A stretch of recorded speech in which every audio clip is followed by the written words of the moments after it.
Hey everybody, welcome back to the preview series. This is Anthony. Yes, it's Anthony, not Jason this week. Jason is taking a short break from our run of preview series episodes here this fall. But I'm with you, and I have a very special guest with us, Adam Rehberg from Adam's Apple Games. Welcome, Adam. Thanks for having me, Anthony. Excited to be here. Yeah, absolutely. We met very briefly back at Gen Con, I think, right?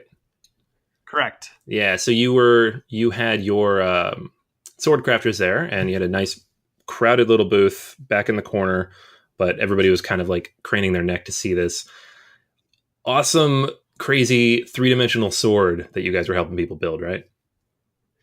Yeah, that is the premise behind our game Swordcrafters. And we like to keep lines at the booth. Yeah, it was crazy. I was like going back to those back corners because, we do a ton of research. I mean, your game was on the list, but there's hundreds of games on the list in kind of the previews. But we always like to head back there because A, you never know what you're going to find. And B, you kind of get a sense of like what people are really itching to play or get it their hands on, because you do get those crazy crowds that block up the aisles, which is for us on the podcast side is always like a magnet. Like, check that out. See what they're doing. Oh yeah, I believe it. Just fighting through crowds to get from A to B. You see where the bulges are. We were just so excited that people were coming to find us. Where we had been there 2 years in the past and we did really well, but this year it was like we were a destination. Like they had people knew about it. People went there and they had to have their hands on this game, which is cool. Yeah, that's really cool. This is a game I did have a chance to play. Reviewed it, I think about 6-7 weeks ago on BGA. So you guys can hop over there and hear my review, but short version of it. I did really enjoy the game. Had a lot of fun both with the game group and with the kids. So figured we'd have you on, talk about the game. I know you're releasing it in mass, flying out to Germany here in a couple weeks for Essen, and then into the game stores next month, right? Correct. Yep. We'll be at Essen. That's the official launch date of it. And November 15th, you should start seeing it in game stores. Awesome. All right. So for everybody out there who doesn't know what Swordcrafters is and is intrigued by this idea of the three-dimensional sword that everybody's crowding around to look at, why don't you give us a brief rundown of the game, how it plays, and kind of where the inspiration for that came from? Sure. So the concept behind the game is, first off, that you are sword crafters. We're not fighters here. So we're literally making a sword, and that's the game. We're all going to compare swords at the end of the game, and whoever has the best sword wins. The Sword of Protection was broken, and the king has called upon the realm's best crafters to craft the new Sword of Protection. How this comes to life is pretty fascinating. So the game utilizes a dual slotted game tile.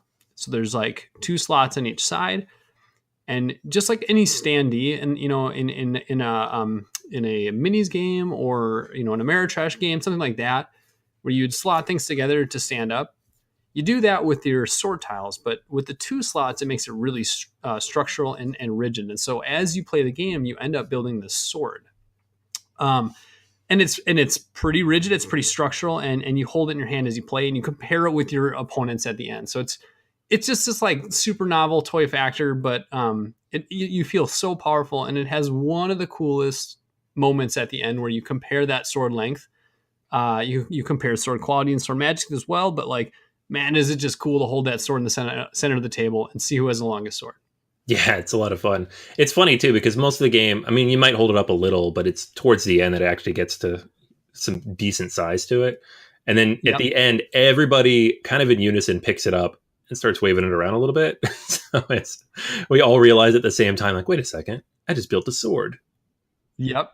And man, so I run a meetup group in town too. And we just played it last night, and we're sitting at a brewery playing this Swordcrafters, and like when we're done, like the whole brewery is just looking at us. It was pretty fascinating. And like I think they understood that it was a toy or a game or something, but it drew eyes. I mean, it was a pretty incredible feeling. And a lot of the families or kids even that were there with their families walked up and said, like, what is that? What are you doing? So it was, definitely jumping off the table, that was the intent. That was the design vision behind it. We wanted to make something that was three-dimensional. I want to talk about the gameplay a little bit, though, if that's okay. Yeah, definitely. Go ahead. The gameplay is over 6 rounds. Everyone starts with a sword hilt, and each round, each player is making a slice into a grid of either 12 or 16 sword tiles, depending on how many players there are. Your slice has to be completely vertical or completely horizontal, and you are always cutting one group of sword tiles into 2 groups of sword tiles. So you're making a division into the grid. Now, each player does that in a clockwise manner, and then each player selects one of the groups that was created. You don't have to select the group that you sliced. And when you're slicing, you can actually cut into someone else's group that they had, moved away. So there's a lot of interaction, and you think you know what you're going to get, and you think you know what you want, but you're not necessarily going to get that. Now, one of the most fascinating parts of that mechanic is that there is a tile in the center called the forge. If you select the group of sword tiles with the forge, you're going to be the first player to slice, first player to select next round. So it's very much an I cut, you choose, but a very different execution and implementation of that, which is really neat. Yeah. I was talking about this on the review on the other podcast, and you don't see that mechanic all that often. It's relatively rare. I mean, there's a few games, obviously, like New York Slice, and re-implementing Piece of Cake relatively recently. But it just doesn't come up a whole lot. Is there a game that you used to play that you really enjoyed where you're like, I really want to use that? How did that come to be part of this? So I think, there are some games that have like a very minor implementation of an I cut, you choose mechanic. The only game that I had played prior to designing and developing Swordcrafters that had that mechanic was, I think it's Thieves Market by Tasty Minstrel. And interestingly enough, that actually kind of has that revolving first player as well in there, as the first player is part of the selection process. And yeah, I mean, I think I really enjoyed that kind of that resource collection aspect of it. There was a lot of interaction, but it was a lot of direct interaction, but it didn't feel like it was like take that or anything. So I think it's just an underutilized mechanic. There are a lot of them starting to pop up, I would say, but still like an underutilized game mechanic overall. And I would love to see more I cut, you choose, because it's one of my favorite types of games to play now. Yeah, for me too. I mean, I think it's when you do see it, it's usually like one small part of a larger whole. It's not like the core of the game. And then when it is the core of the game, it's, that's all there is to it. But in this case, you have that, but then you also have kind of the process of building your 3-dimensional tableau. So I think adding a little bit more to the end there, where what you're doing with the I cut, you choose is more strategic, I think, than just trying to get sets or collect pairs or whatever it ends up being in most other games.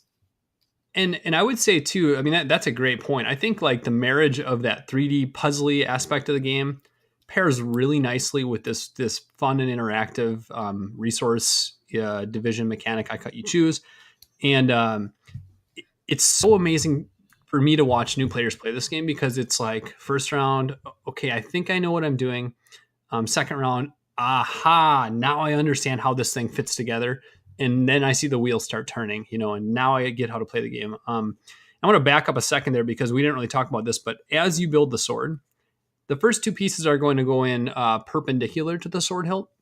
The next 2 are going to go in parallel, and it keeps alternating like that, perpendicular, parallel. And so you're trying to build your sword such that there are gems like of the same color adjacent to another tile on the same side of the sword. So every time you put like a green gem in, for instance, the next time that you want to put a green gem in is exactly 4 sword tiles away. So like the timing and puzzling nature of it, and yeah, I think timing is a big thing. Is so important in the 3D puzzle aspect to it. And so I've seen people trip up just, trying to get as many tiles as they can and not necessarily getting it to work out, or taking too few and not necessarily hitting and matching that sword quality on your sword. So It's super gratifying though, and it's one of the coolest things to tell, especially a kid playing the game. You're like, hey, match the colors, and they get it. They know how to build. Yeah, for sure. Yeah, that's what I would say to my review is it's very much a game of two audiences because I can take it to game group. It's a nice in between game, and especially with the expanded edition, you throw in some of the extra stuff, and people get into it. But the biggest fan so far of this game, and probably the way I've played it the most, is my kids. My son is 7, my daughter is 3, so she doesn't quite get it other than I'm building a sword with dad. But my son is all about it. That's great. And he doesn't quite have his head wrapped around, like you said, like planning it out and getting the colors at the right time. He doesn't really care though, so that's fine. And we just kind of glaze over the scoring of that at the end. But just the fact, he gets the I cut you choose, he gets the building, and he gets the whopping me in the head with the sword part. So we're crafters, not fighters, though, right? Yeah, well, you can tell him that. Yeah, that's awesome. I love to hear a story like that. When I was playtesting this game, we got into the blind playtesting section. So I had sent it out to a few different gaming groups in town. And the gaming group that amazed me the most, that brought the game back, a father played it with his 3 children, and he said, "You know what?" He's like, "This game was a hit with my family." He said, "But you know who loved it the most?" He said, "It's like my 5-year-old." I'm like, "What?" I just had no idea that the game would stretch so low in terms of age group. But he said he had no clue what the scoring was, but he loved to build and he loved to engage in the game like that. So I think it's so neat because it actually does have a fairly strong analysis portion. Like if I cut here, I'm going to get these a high probability of getting the gems that I need. But then it also it reaches low, like you said, like it's just fun to craft and build.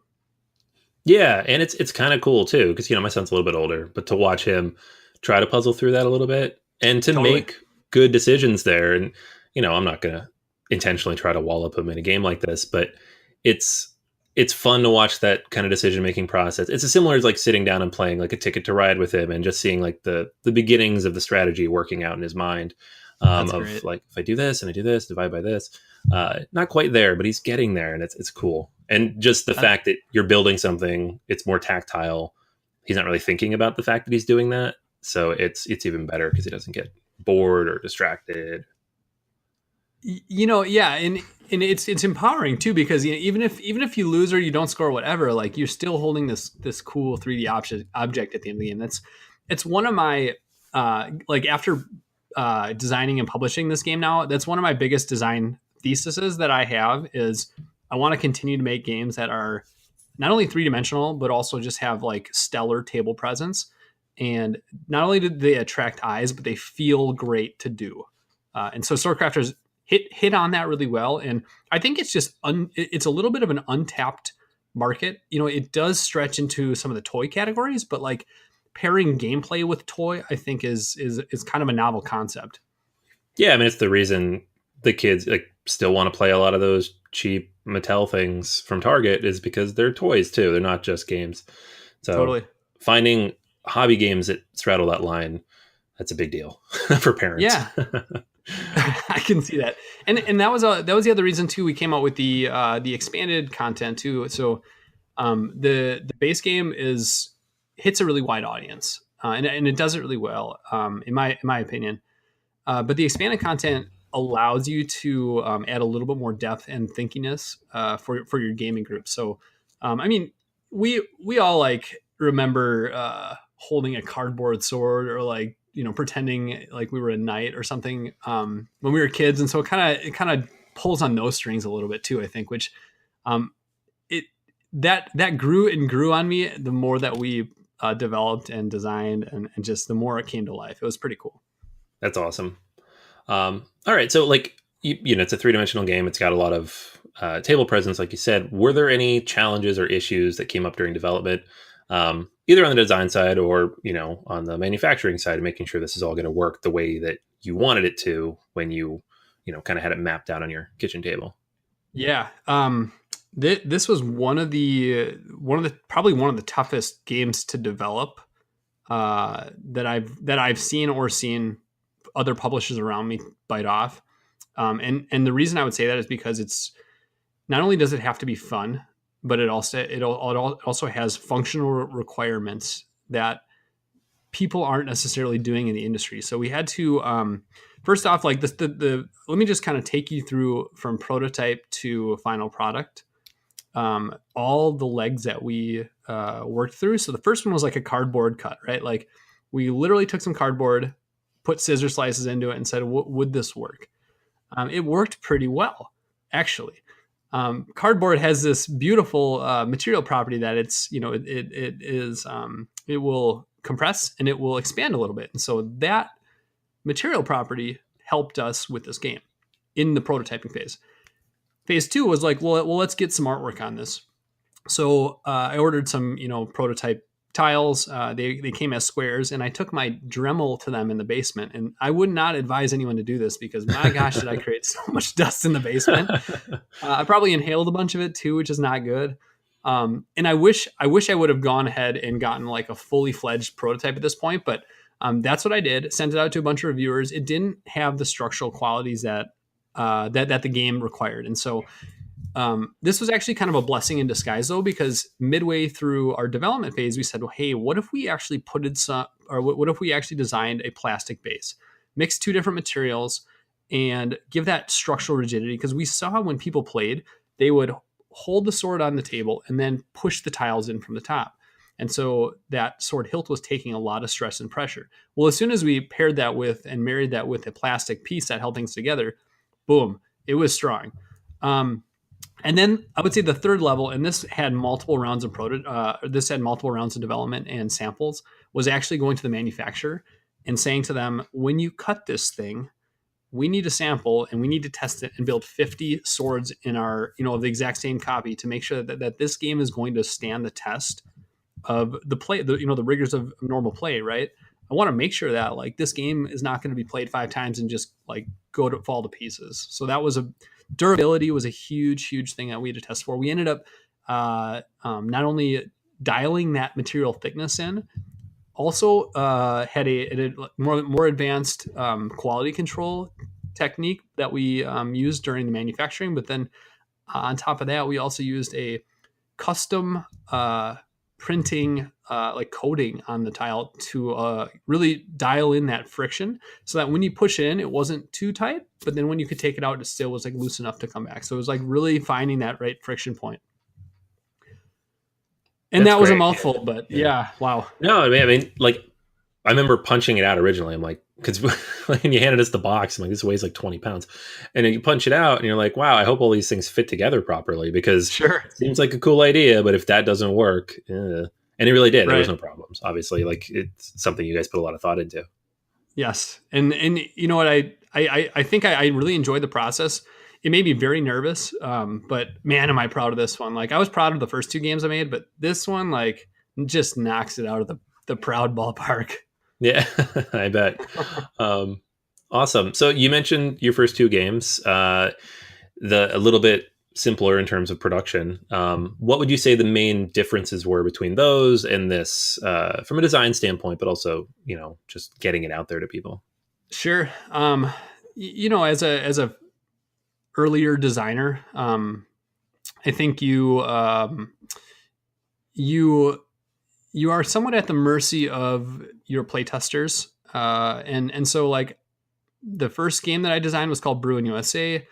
It ended up involving a ton of craft breweries that actually got their logos on cards. So that was a really, really cool, unique thing that we were able to pull off. It had real bottle caps in the game.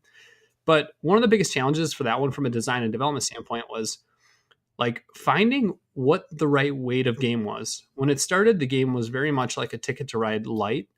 When it ended, the game was a Power Grid light. And so it definitely changed a lot in finding like what was the right audience that this was going to resonate with. Now, craft beer is booming and it's huge. And I think that it probably would have done well anywhere looking back on it. Had I been more seasoned as a designer, I probably would have set and dialed in that vision very early and not let like the testing find that right weight. So that was one thing. The second game, Truck Off the Food Truck Frenzy, we kind of had this vision correction moment as well, where the game had it had a fair bit of take that in it. And we said, well, hey, we're playing this at a lot of meetups in town, and the people at the meetups don't like to take that. And so after we took that back, we're like, okay, what are we going to do? Do we going to remove the take that, or we just try to still make it fun? Like, well, the take that is where the fun is in this game. This game is not necessarily designed for a meetup because people don't know each other, and so they don't want to hammer down this like your food truck shut down card, Mm-hmm. But it was just really staying stout with your design thesis, and I think that's something that we did with Swordcrafters. Is from the start we said, this is not a dungeoning game. This is not a game with monsters. This is not a game about fighting. This is a crafting game, and let's really lean into that and let's crush that. And I think we did. I think we found the vision very early, and I think we stayed strong, and it allowed us to put a lot more time and effort in development, which I think it shows. Yeah, absolutely. Awesome. So in terms of those lessons that you've learned, and you mentioned your desire to kind of continue building games with awesome table presence, what's next? What are you working on, either that's coming up soon or that's kind of rattling around in the back of your head? Yeah. The next two in the production queue for me, there is actually a 2-player abstract that I signed from another local designer, and the way that I would pitch this one to someone to try to get them to play it would be it's chess, but where every piece starts out as the same, and you customize your pieces as you go. So every time you make a move in the game, you can place a peg into your piece, and the pegs that are in each piece determine where it can move in the future. And so it starts out with just this beautiful learning curve, where every piece can move like a pawn, but then by the end of the game, pieces are just going all over the place and capturing and taking, and it is really neat. And that one right now, we're still solidifying the title and the theme, but that's been a really fun project to work on because I haven't done an abstract game, but it's very much inspired by Onitama and the Duke. So if you like those games, this one is going to tick those boxes. Yeah, I mean, for me personally, at least I can say that sounds awesome because I love abstracts and those games are sitting right next to me. So that's awesome. I'll have to send you a copy of the prototype because I'd like to get some more feedback on it early. Yeah. I love the idea of customizing, personalizing your pieces in an abstract where every game's a little bit different. That's such a cool idea. Cool. Yeah. I mean, that's what attracted me to it as well. I mean, this is not my design, but this is something I'm like, I can't let this one pass. This is just too cool.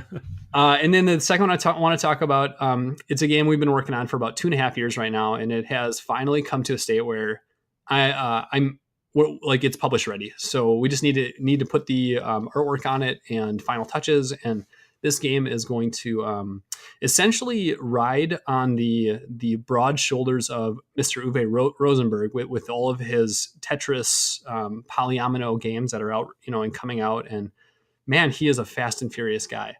Yeah. But we have a system that takes that mechanic and allows everyone to take about 30 or so turns in under 45 minutes and play up to 6 players. So it's kind of like it's a drafting game, but the unique aspect about it is it has a lazy Susan in the center, and one player turns a lazy Susan, and then everyone can pick from essentially their pizza pie slice which tile that they want. And it makes it really fast. It makes decisions really impactful because you're not only looking what are you going to pick, but also what are you going to give other people too, and what's going to be best for them at this point. And then what you're doing is every time you pick one of those tiles, you're placing it on your planet. And so the game's called Planet Unknown. You're exploring a new planet and making sure it's habitable for life in the future. And you're building it out and essentially getting it ready for people to live there. And every tile has 2 different colors on it, or 2 different types of building on it. And at that point, you make a movement on your player track based on the 2 different types of buildings on your tiles. So now you're thinking about pieces, you're thinking about a player board, you're thinking about how is it going to fit on my mat. And it really ticks all those boxes of I'm managing all my own stuff, but I also know that I'm affecting the broader table as well. And just so smooth, plays so quick, but has so much meaty decision and like packed in that 45 minutes. That sounds really cool. Yeah, I was literally just having this conversation about how we need more games like that that are not super light or, party casual games that play upwards of 6 players. Because we were playing, what was it? The Between Two Castles, the new one from Stonemeyer. And, it's a little bit meatier than Between Two Cities. It plays up to 7, takes less than an hour. I'm like, why are there not more games like this? So it's good to hear. Yeah. It's a tough thing to design into. I mean, that high player count is so hard. But you really need to leverage like those clever, resource acquisition mechanics to just get people doing stuff at all times, because the reality is we're just not like, I think we've come far enough in games where we're not going to sit and wait for 7 people to take their turn if each turn is like 2 to 3 minutes long, Now, if everyone's doing that in 2 to 3 minutes, you're totally fine. Like everyone's doing stuff all the time. That's great. But then it's also a balance of, not having too much chaos where you think, you still have enough player agency to do what you want to do, but also impact other people in the way that you want to impact them. Yeah, absolutely. Yeah, that drafting is a great way to do that too. Absolutely. I'm always reminded of like, you got 7 Wonders in Between Two Cities, nice and quick and accessible. And then for whatever reason, Rosenberg decided to make Caverna a 7-player game. And you're like, who, when, why? Like, that's a long experience. I wouldn't wish that on anyone. No, gosh, no. You don't have enough space either. Sure. Awesome. Well, I mean, it's a lot. All that stuff sounds great. I'm excited to see all those things coming out soon. I know for right now, like we said at the top, if this sounds interesting, if you want to see it, and I recommend that you do go see it, stop by and see Adam and Adam's Apple Games and check out Swordcrafters. Adam, thank you so much for coming on. This was a lot of fun, and definitely looking forward to seeing that new stuff in the near future. Cool. Thanks for having me, Anthony. It's been great.